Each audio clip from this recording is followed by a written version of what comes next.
السلام علیکم ورحمۃ اللہ وبرکاتہ۔ الحمدللہ پیغام پاکستان کے سلسلے میں مجھ سے پہلے حضرات مقررین نے بڑے اچھے خیالات کا اظہار فرمایا، اور الحمدللہ یہ پیغام سارے ہی مکاتب فکر اور ہر مسلک کے علماء کا متفقہ بیانیہ ہے، اس کی باتوں کو دہرانے کی ضرورت نہیں۔ میں صرف 2-3 نکات اختصار کے ساتھ عرض کرنا چاہتا ہوں۔ پہلی بات یہ کہ پاکستان اسلام کے نام پر بنا تھا۔ ہم نے بچپن میں نعرے لگائے تھے، پاکستان کا مطلب کیا، لا الہ الا اللہ، اور اللہ تعالیٰ کے فضل و کرم سے یہ ملک وجود میں آیا۔ اللہ تبارک و تعالیٰ نے اس کو بے شمار نعمتوں سے نوازا۔ آج 70 سال گزرنے کے بعد یہ باتیں ہم آپس میں اور خاص طور سے حکومت کے ذمہ دار حضرات کے سامنے بکثرت کہتے ہیں اور درست کہتے ہیں کہ ابھی تک جس مقصد کے لیے یہ ملک معرض وجود میں آیا تھا وہ مقصد پورا نہیں ہوا،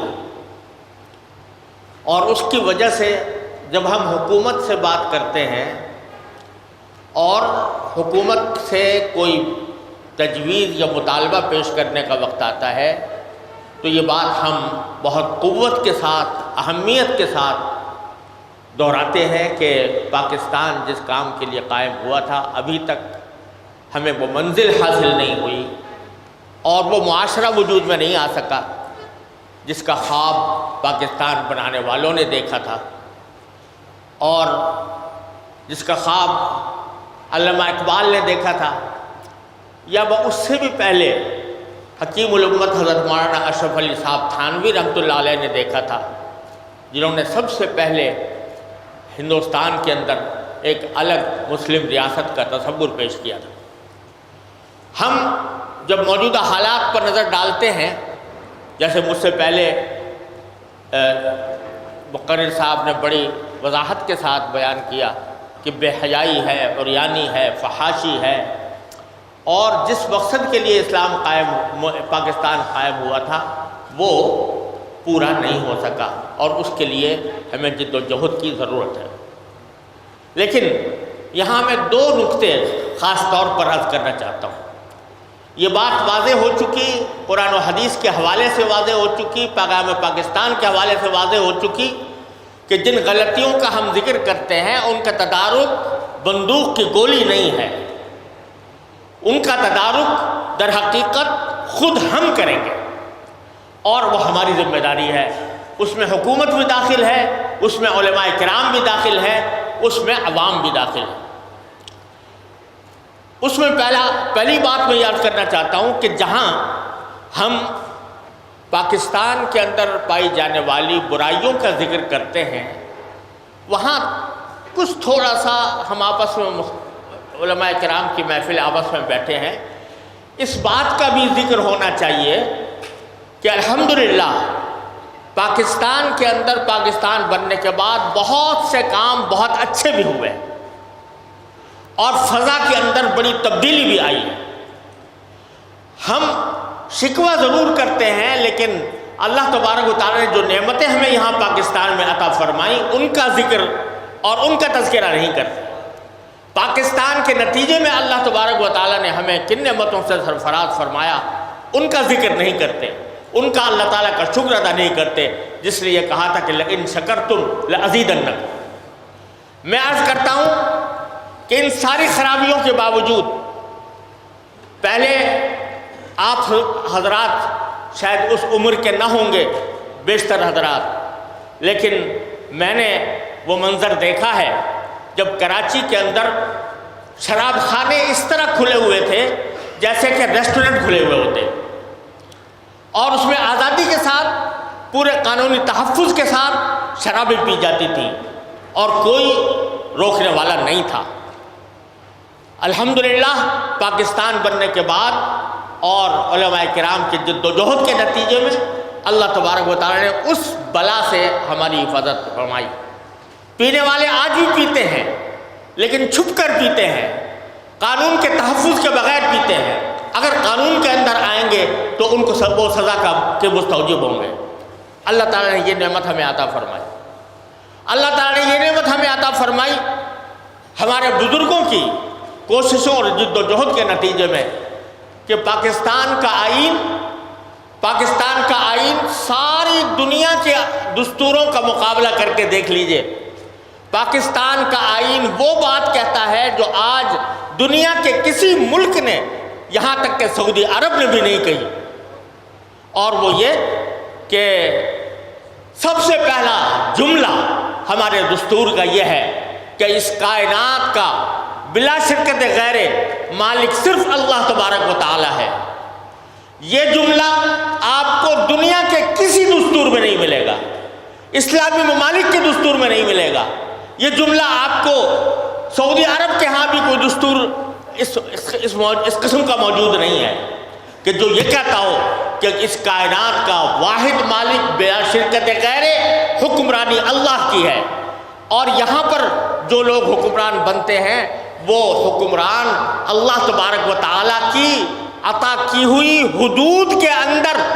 اللہ تبارک و تعالیٰ کی عطا کی ہوئی حدود کے اندر وہ حکمرانی کا حق رکھتے ہیں۔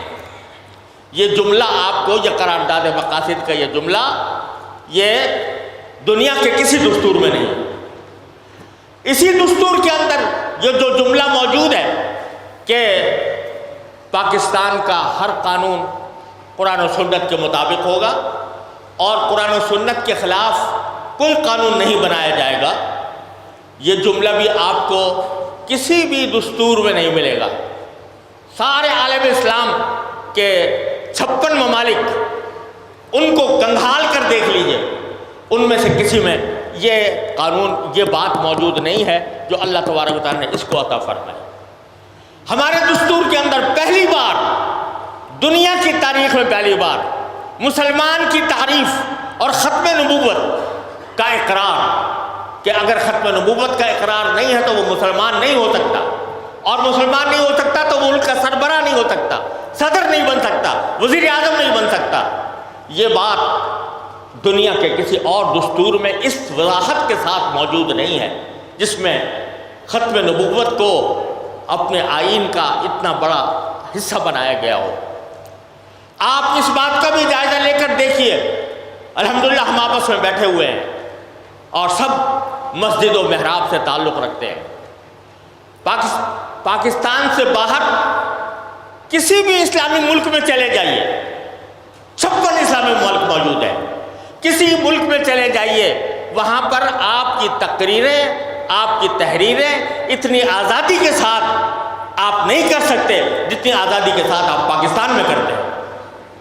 اگر وہاں پر صورتحال یہ ہے کہ بیشتر جگہوں پر تو دینی مدرسہ قائم کرنے کی اجازت نہیں ہے، جتنی تعداد میں دینی مدرسے ہر مکتب فکر کے اس ملک میں موجود ہیں، پاکستان کے اندر موجود ہیں، وہ دنیا کے کسی ملک میں نہیں ہے۔ وہاں پر اجازت نہیں ہے کہ آپ دینی مدرسہ قائم کر سکیں۔ آپ جمعہ کے خطاب میں کھل کر دین کی بات اپنے ضمیر کے مطابق جس طرح چاہیں بیان کر سکتے ہیں، الحمدللہ آپ کے اوپر کوئی پابندی نہیں ہے۔ لیکن جا کر دیکھیے ان عرب ممالک میں، شرق اوسط کے ممالک میں، وہاں جا کر دیکھیے کہ وہاں پر آپ کو یہ ملے گا کہ جب تک حکومت کی طرف سے منظور شدہ خطبہ نہیں ہوگا وہ خطبہ نہیں دے سکتا۔ ایک مرتبہ میں تونس میں تھا اور وہاں میں جامعہ زیتونہ جو مشہور یونیورسٹی ہے وہ دیکھنے کے لیے گیا تھا۔ جمعہ کا دن تھا، میں نے کہا کسی مسجد میں نماز پڑھ لوں۔ نماز پڑھنے کے لیے مسجد میں گیا تو امام صاحب کا پورا خطبہ حاکم وقت کی تعریف پر مشتمل تھا، دونوں خطبے، اس میں اس کے سوا کچھ اور نہیں تھا کہ حاکم وقت نے یہ کارنامے انجام دیے ہیں، اس کے سوا کوئی بات موجود نہیں تھی۔ میں نے لوگوں سے پوچھا کہ بھئی یہ عجیب میں نے خطبہ آج سنا ہے دنیا میں پہلی بار اس طرح کا کہ اس میں سوائے حاکم وقت کی تعریف کی اور کچھ موجود نہیں ہے. تو انہوں نے کہا آج یہ خطبہ پورے ملک کے اندر ہر خطیب کو بھیجا گیا ہے اور اس کو پابند کیا گیا ہے کہ جب تک یہ خطبہ نہیں دے گا وہ خطیب نہیں رہ سکتا.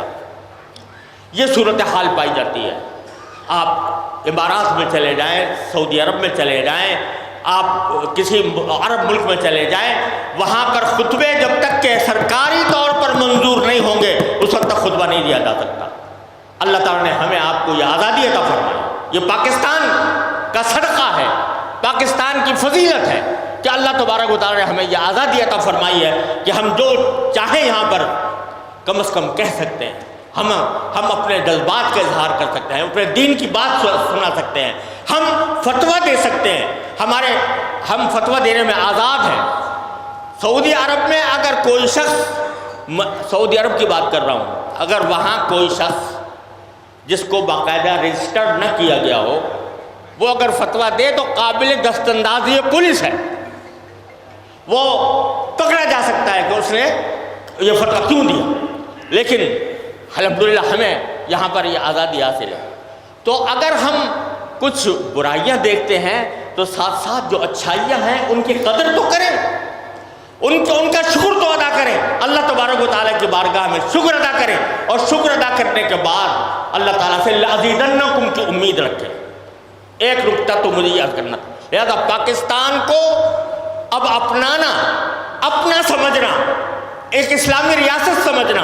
ایک اسلامی ملک سمجھنا، اپنا وطن سمجھنا، اس کا تحفظ یہ ہمارا دینی فریضہ ہے. اور میں یہاں پر یہ بات بھی سب کے سامنے عرض کر دوں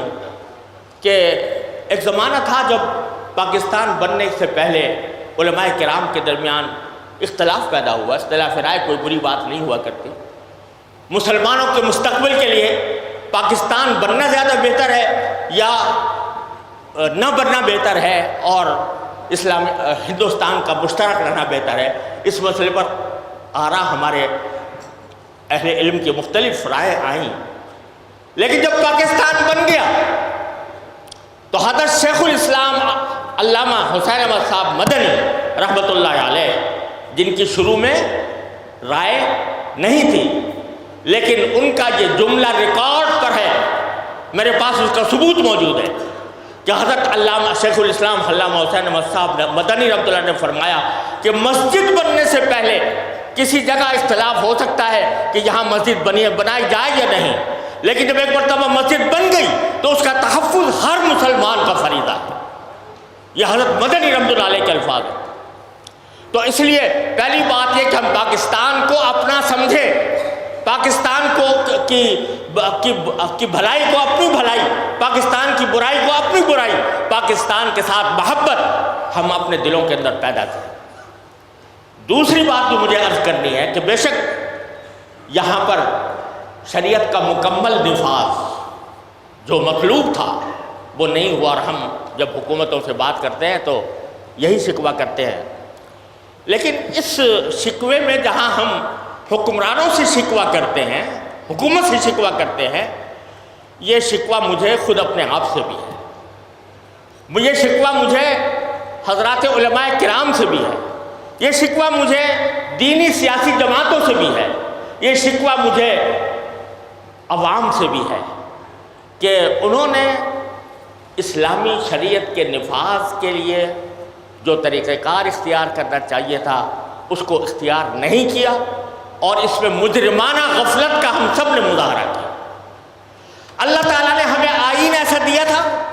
اس آئین کے اندر پرامن آئینی جد و جہد اسلامی شریعت کے نفاذ کے لیے کرنے کا راستہ کھلا ہوا تھا، آج بھی کھلا ہوا ہے. ایک آئینی راستہ میں آپ کے سامنے بیان کرتا ہوں، بہت سے لوگوں کو پتہ ہی نہیں ہے کہ یہ آئین، خاص طور سے اس آئین کی جو 18ویں ترمیم ہے اور اس کے جنرل ضیاء الحق صاحب کے زمانے میں جو ترمیم ہوئی تھی، تو اس کے اندر ہر پاکستانی شہری کو یہ حق دیا گیا ہے کہ وہ کسی بھی قانون کو اگر غیر شرعی سمجھے، قرآن و سنت کے خلاف سمجھے تو اس کو وفاقی شرعی عدالت میں چیلنج کرے۔ وفاقی شرعی عدالت اگر کسی قانون کو قرآن و سنت کے خلاف قرار دے تو ایک معین تاریخ کے بعد وہ قانون خود بخود ختم ہو جاتا ہے۔ اس کے بعد اس کی اپیل اگر جاتی ہے تو سپریم کورٹ کے اندر بھی شریعت اپیلیٹ بینچ میں جاتی ہے، اور وفاقی شرعی عدالت میں دستور کے مطابق 3 علماء ہونے چاہیے، اور سپریم کورٹ کی شریعت اپیلیٹ بینچ کے اندر 2 علماء ہونے چاہیے جو اس بات کا فیصلہ کرے کہ وفاقی شرعی عدالت نے جو فیصلہ دیا تھا وہ درست تھا یا نہیں۔ میں 17 سال اس وفاقی شرعی عدالت اور سپریم کورٹ کی شریعت اپیلیٹ بینچ میں بحث جج کام کرتا رہا ہوں۔ میں نے اپنے ساتھیوں، اپنے رفقا، اپنے مذہبی رہنماؤں، اپنے سیاسی رہنماؤں کے آگے ہاتھ جوڑے ہیں کہ خدا کے لیے دستور کے اس طریقے کو اپنا کر آپ قوانین کے خلاف درخواستیں داخل کریں اور اس کے ذریعے قوانین کو تبدیل کرائیں۔ میں انتہائی افسوس کے ساتھ عرض کرتا ہوں، میں نے ہاتھ جوڑے ہیں سیاسی جماعتوں کے رہنماؤں کے سامنے بھی، مذہبی رہنماؤں کے سامنے بھی، کہ آپ درخواستیں لائیں کہ آپ اپنی کمیٹی بنا دیں اور وہ کمیٹی یہ فیصلہ کرے، وہ دیکھے کہ بھئی کون سے قوانین تبدیلی کے محتاج ہیں۔ آپ اس قانون کے خلاف درخواست داخل کریں وفاقی شرعی عدالت میں، اور وفاقی شرعی عدالت کے بعد اس کی اگر اپیل ہوگی تو وہ ہمارے پاس سپریم کورٹ شریعت اپیلیٹ بینچ میں ہوگی۔ لیکن میں آپ سے افسوس کے ساتھ کہتا ہوں، میرا دل دکھا ہوا ہے کہ اس 17 سال میں ہمارے مذہبی رہنماؤں کی طرف سے، ہماری سیاسی جماعتوں کی طرف سے، ہمارے عوام کی طرف سے، مسلمانوں کی طرف سے ایک درخواست کسی قانون کے خلاف نہیں آئی۔ ہمارے پاس جو درخواستیں آئیں وہ قادیانیوں کے پاس سے آئیں، مرزائیوں کی طرف سے آئیں۔ ہمارے پاس درخواستیں ملحدوں اور لبرل کہلانے والے سیکولر لوگوں کی درخواستیں آئیں۔ ہم نے ان درخواستوں کی بنیاد پر کم از کم 200 قوانین تبدیل کیے، 200 قوانین کی تبدیلی آئی، اور اس کے ذریعے 200 غیر اسلامی قوانین جو ہیں وہ ختم کیے گئے۔ لیکن ہماری طرف سے ہماری طرف سے میری مراد یہ ہے کہ علماء کرام، سیاسی مذہبی جماعتیں، ان کی طرف سے ایک درخواست پورے عرصے میں نہیں آئی۔ جب سود کا مقدمہ چل رہا تھا ہمارے یہاں، وفاقی شرعی عدالت نے فیصلہ دیا، اس کے خلاف یونائٹڈ بینک نے اپیل کی، سپریم کورٹ کے شریعت اپیلیٹ بینچ میں ہمارے پاس اپیل آئی، 7 سال وہ ہمارے یہاں پڑی رہی، کوئی پیروی کرنے والا نہیں تھا۔ کسی کا مقدمہ اگر ذاتی جائیداد کا ہو تو وہ 10 مرتبہ وکلا کو کھڑا کر کے اور وہ چیف جسٹس کو اس بات پر آمادہ کر سکتا ہے کہ وہ اس کیس کو جلدی سے جلدی فیصلہ کرائے۔ لیکن سود کا مقدمہ تھا، سود کو اس ملک سے ختم کرنے کا مقدمہ تھا، کوئی آواز کہیں سے۔ میں جب کہتا اس چیف جسٹس سے کہتا کہ بھئی اتنے دنوں سے مقدمہ پڑا ہوا ہے، اس کو لگائیے، اس کو لگا کر اس کا فیصلہ کرائیے، وہ کہتے ہیں عوام کو کوئی دلچسپی نہیں ہے، عوام جو ہیں وہ تو کوئی ہمارے پاس دوسرے مقدمات آتے ہیں، اس کے بارے میں ہمارے پاس خطوط آتے ہیں، پیغامات آتے ہیں، تحریکیں چلتی ہیں کہ اس مقدمے کو جلدی سے ختم کرائیے، لیکن ہمارے پاس اس کے بارے میں تو کوئی کسی کو تشویش نہیں ہے، تو آپ کیوں پریشان ہوتے ہیں؟ میں نے کہا بھائی بحثیت ایک مسلمان کے میں نے بے شک یہاں پر ایک جج کا حلف اٹھایا، لیکن اس سے پہلے ایک اور حلف اٹھا رکھا ہے، اشہد ان لا الہ الا اللہ اشہد ان محمد رسول اللہ، تو اس وجہ سے کہتا ہوں۔ لیکن اختیار میرے پاس نہیں تھا۔ وہ کہتے عوام کی طرف سے کوئی مطالبہ ہی نہیں کہ اس کو لگایا جائے۔ آخر کار کسی طرح ایک چیف جسٹس آئے، انہوں نے لگا دیا، ہم نے فیصلہ دیا، اور سپریم کورٹ کی تاریخ میں سب سے بڑا فیصلہ 1100 صفحات پر مشتمل وہ فیصلہ دیا، جس میں سے ایک بہت بڑا حصہ وہ میرا لکھا ہوا ہے۔ وہ فیصلہ دیا، اس فیصلے کے ذریعے سود کے سارے قوانین کو ختم کرنے کا آرڈر جاری کر دیا گیا، اور 1 سال کی مہلت حکومت کو دی گئی۔ اب اس 1 سال کے اندر ان کو کیا کرنا تھا، تو انہوں نے اس کی ریویو داخل کیا، ریویو داخل کیا، وہ بھی اس وقت بھی ہم موجود تھے۔ جب ریویو سننے کا وقت آیا تو انہوں نے بینچ توڑ دی، مجھے نکال دیا، اور اس کے نتیجے میں ایک نئی بینچ لا کر کھڑی کی، وہ بھی ایک ایسی بینچ تھی، اس میں بھی ہمارے کچھ دوست موجود تھے، اور انہوں نے اس فیصلے کو جس میں ربا کو حرام قرار دے کر ملک سے ختم کرنے کا فیصلہ دیا تھا، اس فیصلے کو سیٹ اسائڈ کر دیا، واپس کر دیا، اور کہا کہ وفاقی زیر عدالت دوبارہ اس کے اوپر غور کرے، آج وہ پھر سرد خانے میں پڑا ہوا ہے۔ لیکن کوئی علماء کرام کی طرف سے، سیاسی جماعتوں کی طرف سے کوئی مطالبہ آج بھی نہیں ہے کہ وہ مقدمہ پڑا ہوا ہے، خدا کے لیے اس کا فیصلہ کراؤ۔ اگر نہیں ہے، اگر ہمارا کوئی ذاتی مقدمہ ہوتا تو ہم وہاں پر عدالت کے پاس جا کے کھڑے ہو گئے ہوتے اور پوچھا ہوتا کہ اس کو جلدی سے جلدی پورا کراؤ۔ اب صورتحال یہ ہے کہ وفاقی شرعی عدالت میں 2 جج ہونے چاہیے علماء کرام میں سے، اور سپریم کورٹ میں 3 جج ہونے چاہیے علماء کرام میں سے۔ اب وفاقی شرعی عدالت میں صرف 3 کے بجائے 1 ہے، اور وفاقی سپریم کورٹ کے اندر 2 ہیں، اور وہ بھی معطل اس طرح پڑے ہوئے ہیں کہ ان کا اجلاس ہی نہیں ہو پاتا۔ کیوں نہیں ہو پاتا؟ اس لیے کہ عوام کو کہتے ہیں دلچسپی نہیں ہے اس مسئلے سے۔ اگر ہم یہ طریقہ اختیار کریں گے تو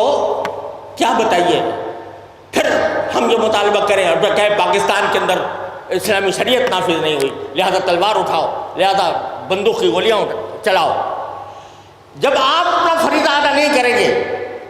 آپ جتنا کچھ کر سکتے ہیں وہ نہیں کریں گے، تو اس کا نتیجہ تو یہ سامنے آئے گا۔ تیسری بات میں یہ کہنا چاہتا ہوں کہ یہ تو عدالتی راستہ ہے جو میں نے بتایا آپ کو،